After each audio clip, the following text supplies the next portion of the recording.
অত্যাচারী তৃণমূলের লোক আমাকে আজকে এসেছিল এখানে ফুল দিতে। ব্যারাকপুরে আমি স্পষ্টত বলে দিচ্ছি, যেখানে যেখানে চিহ্নিত করতে পারবো কোনো তৃণমূলের লোক বিজেপিতে আসবে না। এই এলাকায় ইতিমধ্যেই আমার কাছে বহু মানুষের কমপ্লেন, বিজেপির নাম করে বহু জায়গায় মানুষের উপর অত্যাচার করছে। আমি আমার এই ভিডিও বার্তার মাধ্যমে মানুষকে ওয়াকিবহাল করে দিলাম, এরা বিজেপির কেউ নয়।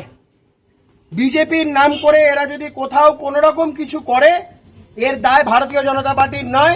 আমরা এর বিরুদ্ধে প্রশাসনিক ব্যবস্থা নেব। কোনো তৃণমূলের অত্যাচারী, কোনো দাগী লোকেদের আমরা বিজেপিতে স্থান দেব না। আসুন, নমস্কার। বিজেপির নাম কোথাও করেছেন, আপনার কিন্তু কপালে দুঃখ আছে। একটা জায়গা থেকেও যদি কোথাও শুনেছি যে কোথাও যদি বিজেপির নাম নিয়েছে, বেরোন। আর ব্যারাকপুরে মাথায় রাখবেন, ব্যারাকপুরের দরজা একটা, কোনো অন্য দরজায় গিয়ে ঠকঠক করেও লাভ নেই। ব্যারাকপুরের দরজা কৌস্তব বাগচির দরজা, এর বাইরে কিন্তু কোনো কিচ্ছু না।